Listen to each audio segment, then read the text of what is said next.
Hey, what's up my friends? You know what time it is. It is water time, water change time.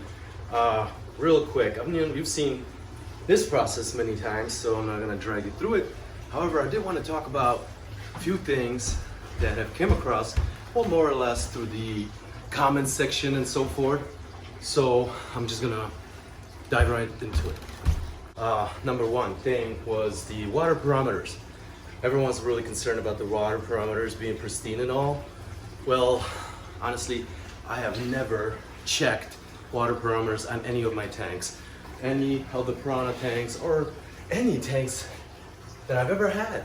And the reason being is, the consistency is the most important. Keeping the water the same as far as, the parameters go is the most important thing. Not so much what the water, the pH, or the ammonia levels and whatnot, nitrates. And if you employ the right techniques, which is building a sustainable, self-sustainable habitat, substrate plants, proper fish, whether it's dirty fish or some, other type of fish that basically help along cleaning the tank and the debris, such as flacos and such, ditters and whatnot, like tiger barbs. I have flacos in there, a whole family of them, actually, and the babies, and a bunch of babies as well. Consistency is definitely more important than the actual water, quality. The second most important, or I would say the next one in importance, would be basically how much to feed your fish. And I want them to grow fast and so forth. No rush in that. They'll grow fast. However, their growth is dictated by, obviously proper feeding and the amount of water, the enclosure size of the enclosure, basically. The larger the tank, the water is more diluted. Their hormone is more diluted, therefore they'll grow faster and bigger. I have 17 juveniles in here, so therefore they'll grow much slower because the hormone level is greater. It's kind of on purpose, so they don't grow out that enclosure, since their new enclosure isn't ready yet. But yeah, indeed, you have to take in consideration the bigger the tank, the bigger the fish. As far as feeding, how often, you have to gauge it by simply their level of interest, their tenacity, the engagement into the hunt. Fish that's full and uninterested will leave a lot of debris laying around, so you already know you can probably delay the next feeding by a couple of days, and so on and so forth. So you have to be very involved, not only in sourcing the food, gathering the most natural, that Mother Nature can provide, but also actively participate in their feeding and the hunt, as you can then figure out whether they had fed enough or you should feed them more, depending on the size of the prey as well, I suppose. Okay, let me check real quick how things are going in there. All right, so everything looking pretty good. I like to change the placement of this now and then, just to kick up different, kick up the dirt from different parts of the area of the tank, as it all just, gets picked up and sucked up by the other hose. It's kind of the flush out method that I employ. No buckets, no bucket brigades. It's always good exercise, but at this point, with 400-600 gallons of water, this is just faster, and it actually is less disturbing. If I wanted to, let's just trigger the mating behavior or whatever, I would drop like a third of the water level, stay there for a day or two before I would refill, and then toss a bunch of food, and yeah, most likely this will trigger them to mate, but too soon. As far as this guy, and as far as these adults are constantly digging wells. They're ready. For all intensive purposes, this is almost an ideal situation set up for them to go ahead and, engage in reproductive activities. Man, they've destroyed that lily back there really bad. There's like nothing left. Nothing left from the lily. I see two of my little Anubias got loose, drifted away somewhere. Oh, there it is. It's down there. I gotta scoop her up. It's all going well, so I'm gonna try to repair that. Repair my plants, put them back in place. During the hunt and whatnot, they really tear into this background.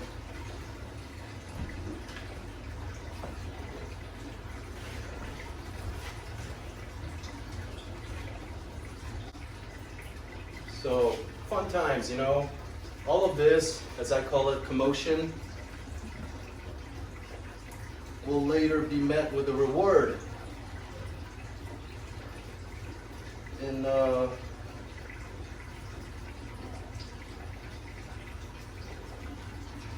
form of feeding. So again, the conditioning part of me performing things, being present and so forth, sort of prepares them to the next event, which would be feeding or whatever comes along with it, meaning something gratifying, something good.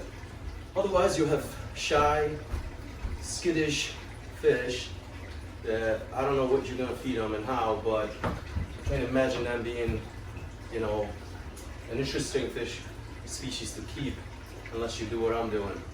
So if you plan on getting them, if you're planning on keeping predatory fish, you best be prepared for the long haul of doing all this. Otherwise they are going to be boring, skittish fish, and you're gonna have nothing but complaints, and you're gonna blame the fish. So even the best of the best, you know. I heard Joe Mullen, the king of DIY, and my other kind of an, you know, his idol, I suppose, Dusty from Dustin Fish Tanks. And well, anyway, the point is, even they found the fish boring, uninteresting. So, hey, I find them fascinating. What I do is basically what, you know, brings out their natural behavior. Feeding hot dogs or pellets to your fish in a glass bottom tank, in my opinion, is like serving sentence for, I don't know, some kind of manslaughter. You know, you didn't mean it, but that's just you, and next year in prison. I don't know. So, point is, you got to get really involved, and we'll move along to a couple other concepts or pointers or whatever you want to call it to help you better, you know, be better at taking care of fish species such as these. All right, let's go back to this spot for a second. It's looking better already. I think the water is actually, I need to recover one more plant from here, but I don't know where she went now. There it is, see? It went flying. These guys are just crazy. I have to get it in there this way. Better served. There it is. All right. We've got to reinstall some of these plants. They just came adrift during the hunt and feedings. That's what's up. You gotta constantly kind of maintain some order in these tanks. So, but there it is, my friends. You know, as we do this, I'm gonna try to come up with the other, you know, reasons for making this video. Another reason, or I should say another tip, would be, you know, your general attitude towards this shouldn't be what it is, being promoted as a hobby. I don't think it's a hobby, I think it's a lifestyle. I believe that we spend so much time and energy, not to mention money, on, you know, taking care of our companions, whether it's fish, cats, or dogs. And I'm talking about feeding, veterinary care, and everything else. And then you sprinkle a ton of emotions on it. You know, you just have to be able to kind of compartmentalize everything. There's animal within your animal, there's a certain type of species, and then there's, you know, its behavior, tendencies, and name, and everything else gradually. Not the other way around. Not the names and the feelings and all that trinkets first, and then, you know, you just do some food, whatever, based on whoever's opinion or somebody's recommendation. You know better now. You should learn, find out, search, research for yourself to find out what really things you know, are what they should be, what they ought to be. So same for yourself too, you know, eating, training, etc. There it is. That's the next point I was going to bring up. Have the right attitude from the start. Not a hobby, not something you can just put away and walk away like, I don't know, a book of stamps or baseball cards. You gotta constantly maintain it. That's why it becomes your lifestyle, your occupation. So get it through your head. There's an occupation. Even on a 10-gallon tank, there's a fish inside that need to be taken care of at least 3 times a week, you know, and then water maintenance now and then. So again, it keeps you involved. So stay involved, be involved. That's how it, you know, things should get maintained. And another thing, well, there's many things. So we can go into basically stretching this topic forever, but I would urge you not to get piranhas if this is your first fish. Don't start with piranhas. You know, start with something that you can kind of learn from.